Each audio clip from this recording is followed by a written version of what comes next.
Bonjour, nous revoici pour une deuxième vidéo qui concerne la deuxième partie de notre étude sur Philippe Roth. La dernière fois, nous avions vu la mosaïque américaine. L'unité américaine, comme on l'a vu, donc, est mise à mal dans le roman de Philippe Roth.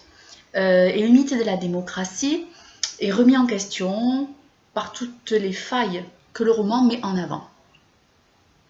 Un patriotisme dévoyé, un repli sur soi, un fonctionnement démocratique qui n'est qu'une illusion, un désir de pouvoir pour son bien propre et des contre-pouvoirs largement surestimés, estime Philippe Roth justement. Que faire pour se prémunir et lutter contre les dérives de la démocratie américaine et éventuellement redorer l'image de cette démocratie et du peuple américain. Le roman, c'est-à-dire de manière générale la littérature, semble être la solution. Rappelez-vous d'Aristophane qui, grâce au théâtre, trouve une solution pour éduquer ses concitoyens et critiquer la démocratie. Rappelez-vous aussi Tocqueville et son introduction qui dit que justement il faut essayer de faire une étude sur les États-Unis afin d'en tirer des leçons pour plus tard ou pour les autres démocraties. Donc quel est l'avantage du roman par rapport au théâtre et par rapport à l'essai ? Eh bien, le roman, en fait, propose une réflexion. Alors attention, je fais un jeu de mots entre la réflexion, le fait d'examiner, de calculer, de discerner, et puis la réflexion, le miroir.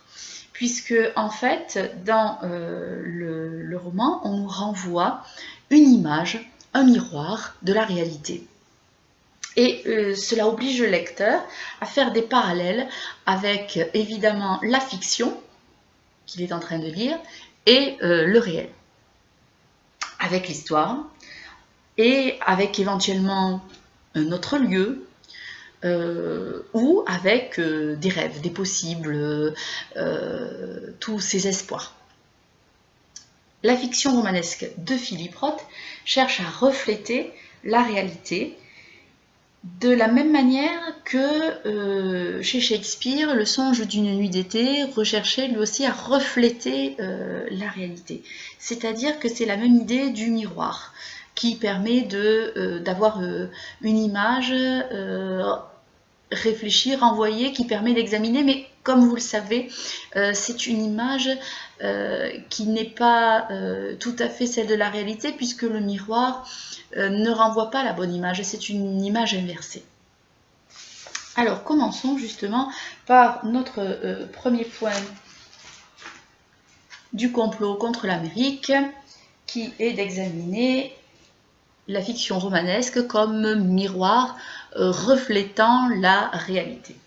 Donc la complexité des individus, vous l'avez vu dans la mosaïque américaine, est extrêmement bien rendue par la fiction. C'est-à-dire que Philippe Roth va rendre à la fois la complexité des individus et la complexité de la nation américaine, finalement. Il y a dans son roman une quantité importante de personnages qui sont plus ou moins célèbres, plus ou moins anonymes.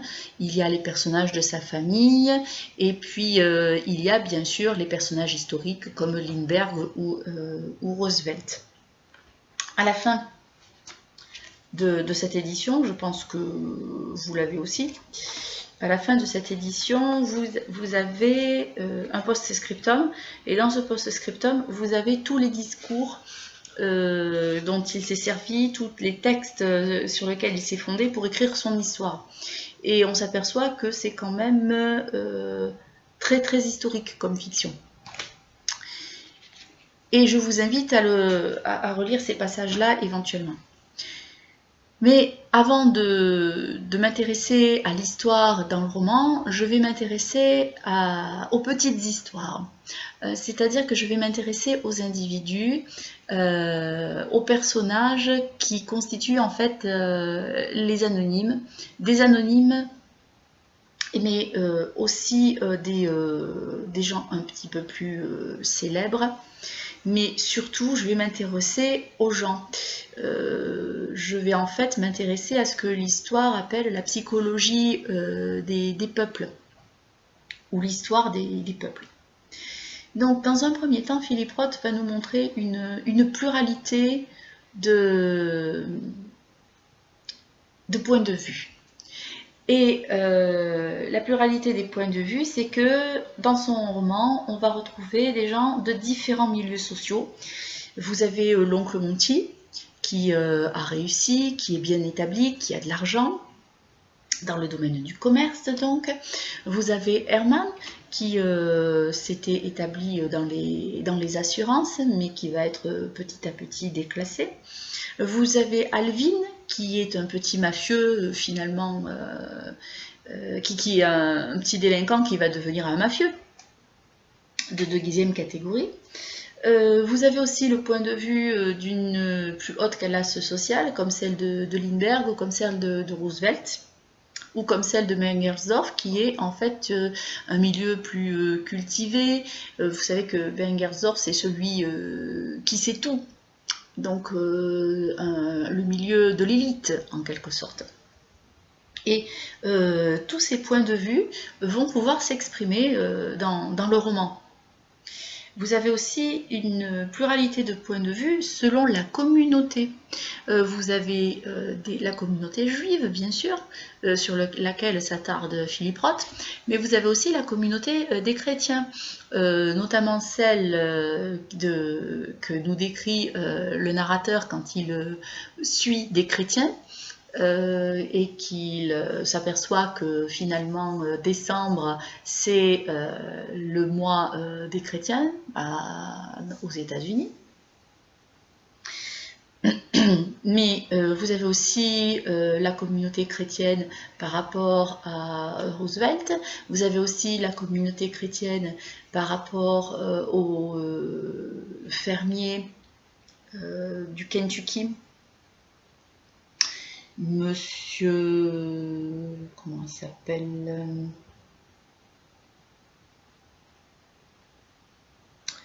Le nom m'échappe, mais je vais sans doute le retrouver, ne vous inquiétez pas.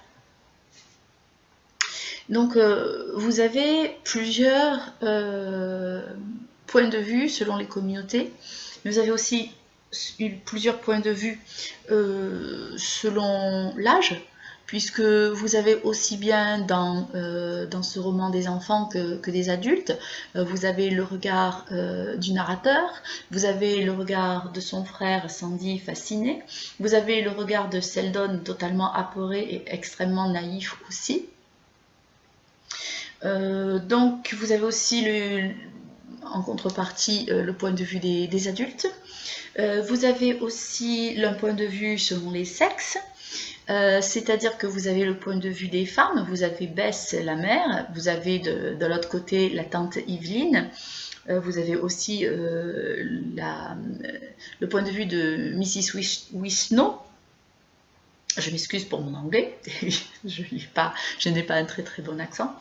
Vous avez une pluralité de points de vue selon l'appartenance politique, de manière plus générale. D'un côté, vous avez Herman et Bess, de l'autre côté, vous avez Evelyn et Bengersdorf, donc les anti-Lindbergh et les pro-Lindbergh. Vous avez l'oncle Monty, qui estime que finalement, on s'en moque pourvu qu'on fasse de l'argent. Vous avez d'un côté, bien sûr, le point de vue de Lindbergh, vous avez de l'autre côté le point de vue de Roosevelt, vous avez le point de vue de Wheeler, vous avez le point de vue de LaGuardia, le maire de la ville américaine. Et vous avez du coup une pluralité de choix politiques. Et vous avez une pluralité de destins politiques. Vous avez le destin de Sandy et vous avez le destin d'Alvin. Au départ, Sandy a choisi Lindbergh et il finit par se désillusionner et comprendre à la fin du roman que c'est catastrophique et il se réconcilie avec son père. Vous avez au contraire Alvin qui au départ est totalement à les mêmes idées que Hermann, qui part s'engager, qui est contre le fascisme et le nazisme et qui finalement va devenir un mafieux. Donc vous avez comme ça une pluralité d'individus. Vous avez Madame Lindbergh qui au départ est aux côtés de son mari et puis qui à la fin va révéler l'illusion et le chantage odieux dont ils ont été la cible. Vous avez Monsieur Winchell, le journaliste, qui à la base était un journaliste assez vindicatif qui insultait les gens et qui sera mis au banc de toute sa profession à cause de cela. Mais une fois qu'il est mort, eh bien, il devient une sorte de victime, une sorte de héros malgré lui parce qu'il est mort. Et la Guardia fera son éloge funèbre. Il va devenir comme ça un grand héros de la nation pour avoir donné sa vie, pour avoir dit la vérité. D'une certaine manière, donc, le roman de Philippe Roth reproduit l'individualité, l'unicité des individus. Il reproduit aussi donc la complexité de la vie humaine, de la trajectoire humaine qui peut à tout moment basculer, qui n'est pas en fait décidée à l'avance par tous ces choix que je vous ai indiqués. Même si c'est une manière de rendre la complexité et la réalité du roman, c'est aussi une manière de rendre la pluralité des points de vue à l'intérieur d'une démocratie, puisque vous avez finalement tous les points de vue de ces personnages qui sont rendus, qui sont traités, y compris les futurs citoyens, c'est-à-dire que même les enfants aussi ont leur mot à dire d'une certaine façon parce qu'ils sont des citoyens en devenir. Donc même les enfants sont pris en considération dans le roman de Philippe Roth, au travers du narrateur, au travers de Sandy et au travers de Seldon. Comment donc une telle pluralité d'opinions, une telle variété et diversité d'individus peut-elle être unifiée? Peut-elle aller dans la même direction? C'est-à-dire que là se pose la question de l'unité en démocratie et du peuple américain. Apparemment, ce que j'ai démontré depuis le départ, c'est que toute cette diversité ne peut pas fonctionner ensemble. Ça ne peut pas faire un tableau, on va dire, agréable à regarder, ça va dans tous les sens. Eh bien, en fait, le roman nous donne aussi des pistes pour montrer comment fonctionne une démocratie. Vous avez la première piste qui est celle de la culture commune. C'est-à-dire que cette culture commune du peuple américain va faire des liens entre les générations. Le guide, Monsieur Taylor, demande en fait à Philippe Roth quelle est la première femme à avoir son effigie sur un timbre américain, et Philippe le sait, il s'agit de Martha Lincoln, la première femme, et finalement il échange avec ce guide quelque chose, une certaine complicité qui les rendent proches l'un et l'autre, le juif et le non-juif en quelque sorte. Et il s'agit d'aller au-delà des générations et au-delà de la communauté. L'autre manière de faire des liens entre tous ces gens, c'est l'entraide. Par-delà les communautés. Vous avez le sauvetage de Seldon, ça y est, grâce au fermier Mawhinney, le fameux fermier de tout à l'heure. Donc, vous avez le sauvetage de Seldon grâce au fermier Mawhinney, c'est-à-dire que Bess Roth téléphone au fermier que Sandy connaissait en étant allé dans le programme des gens parmi tant d'autres, pour que celui-ci récupère Seldon et le mette en sécurité. Et c'est ce qu'il va faire, alors que c'est un chrétien. On pourrait se dire, c'est un chrétien. En plus de ça, Sandy le présente comme un chrétien ayant tout du WASP détestable, c'est-à-dire un blanc protestant qui est l'héritier de tous les cow-boys qui ont décimé les Indiens, qui ensuite ont décidé de rendre les Noirs esclaves, etc. Donc on se dit que ce n'est pas possible, il ne va pas les aider, et pourtant il accueille des Juifs chez lui pour les assimiler. Donc on pourrait se dire, mon Dieu, c'est un fasciste, pourquoi aller demander à ce que Seldon se réfugie chez cet homme-là? Eh bien cet homme-là se révélera parfaitement humain. Ensuite, vous avez aussi un autre sauvetage, une autre entraide entre les communautés.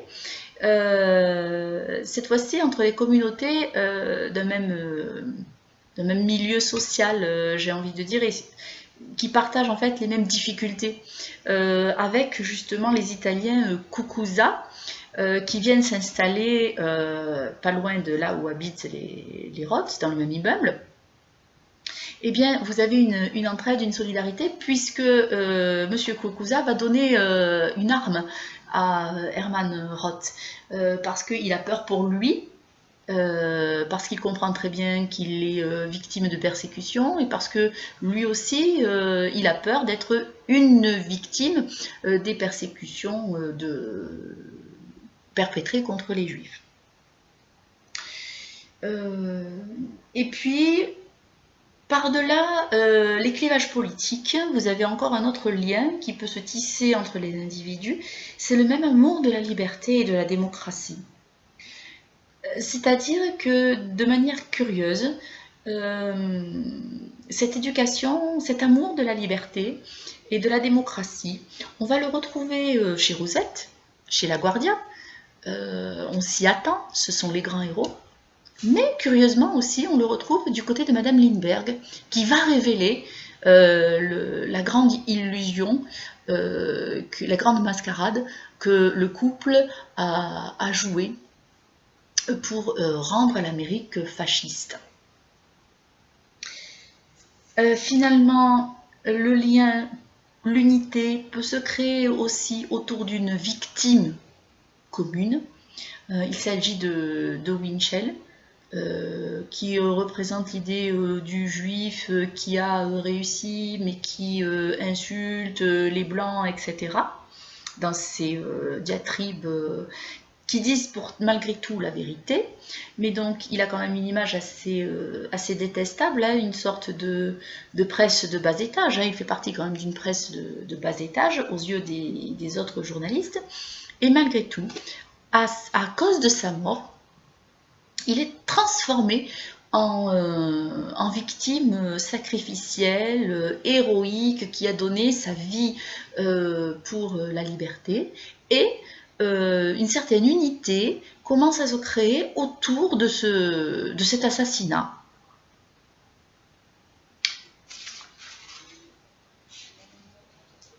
Donc, c'est une manière de montrer que par-delà toutes ces diversités, toute cette complexité, toute cette pluralité de points de vue qui devrait normalement faire éclater le peuple américain, il y a une certaine fraternité qui existe entre eux.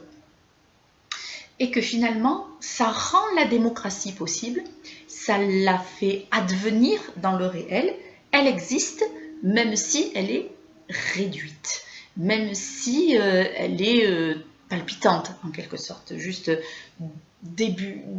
toute jeune et toute fragile.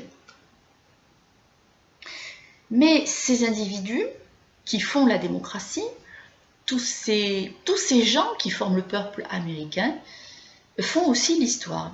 Et ils se mettent à l'incarner. Et là, j'en viens à la deuxième partie de mon cours. Il s'agit d'étudier l'histoire américaine présente dans le roman. Et on se rend compte que Philip Roth n'a pas eu beaucoup à inventer à ce niveau-là. Donc, deux grandes directions, la Seconde Guerre mondiale comme élément historique et la montée de l'antisémitisme. Rien de nouveau si on est en Europe. Mais par contre, aux États-Unis, là, ça nous semble un petit peu en décalé. Et pourtant, cela existe aussi aux États-Unis, historiquement parlant. Donc, la Seconde Guerre mondiale. Le roman s'étale sur 2 ans. Juin 40, octobre 42, on est en pleine Seconde Guerre mondiale. Pas de souci pour ça, on est dans les clous au niveau des dates. Roosevelt et le New Deal, c'est un personnage historique. On nous le présente comme le grand sauveur de l'Amérique grâce au New Deal face à la crise boursière de 1929. Et il nous montre aussi, Philippe Roth, que autour de Roosevelt s'est créé un patriotisme américain, qu'un peuple s'est unifié, malgré quand même les deux positions, d'un côté interventionniste, de l'autre côté isolationniste. Vous savez que les Américains, pendant la Seconde Guerre mondiale, ont longuement hésité à aider les Européens. Il y avait une très forte majorité d'isolationnistes et Roosevelt a tout fait pour que on puisse au moins envoyer des armes en Europe et d'une certaine manière participer même de loin à la Seconde Guerre mondiale. Roosevelt est engagé en fait aux côtés des Alliés dès 1940, après la fameuse bataille de l'Atlantique. Donc ça c'est une toute petite entorse à l'histoire, on a simplement un petit peu déplacé la date. Et puis, vous avez en Amérique aussi la montée de l'antisémitisme. Vous avez une première loi américaine de 1924 sur l'immigration qui limite l'entrée des Juifs sur le territoire américain.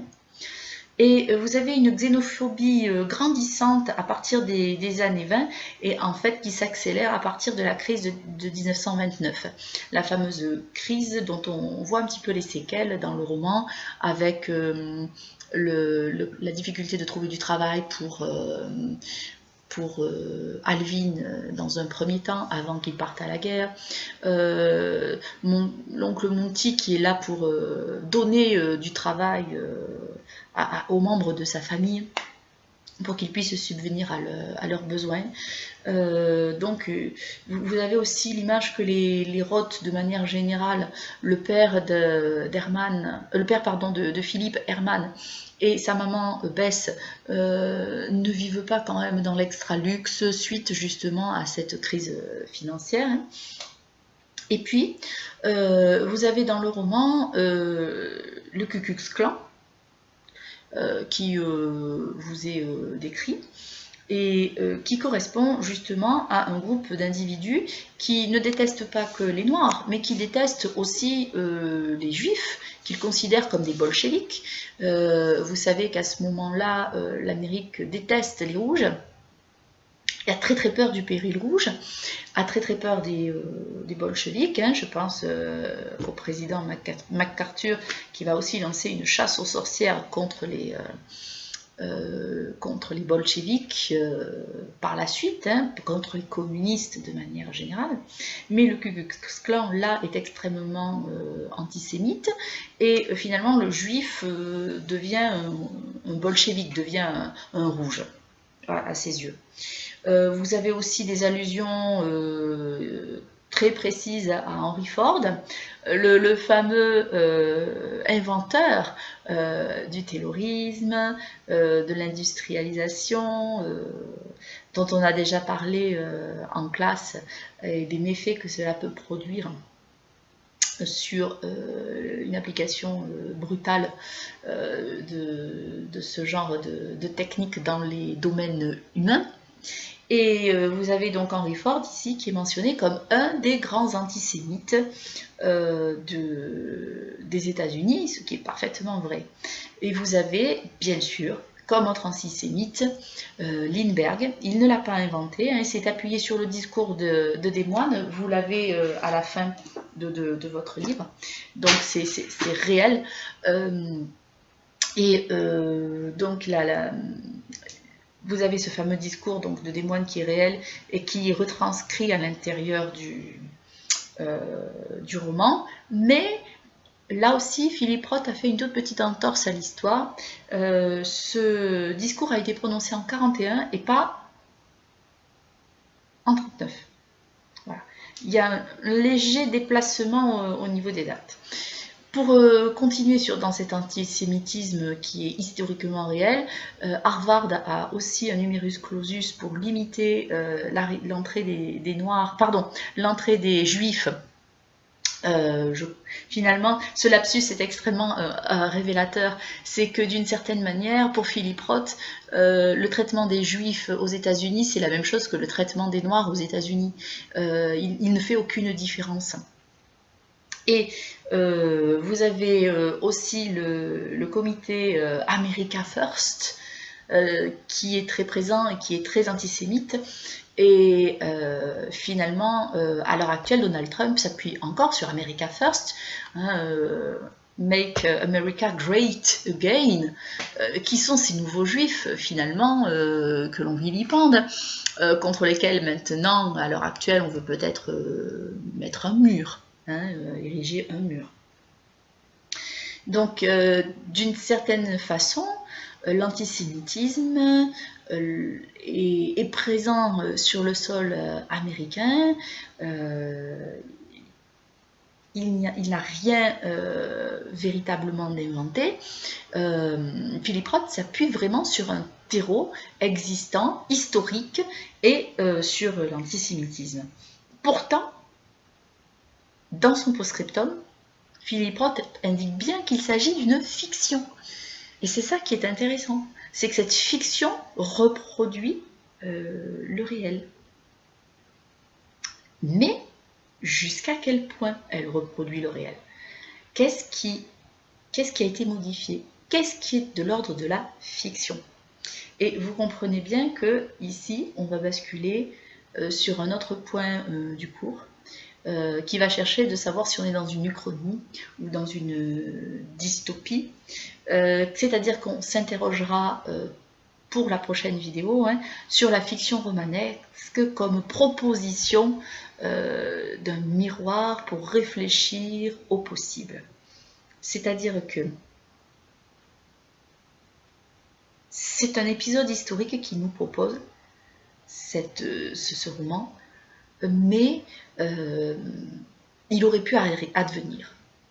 Pourquoi n'est-il pas advenu? Pourquoi ça reste une fiction?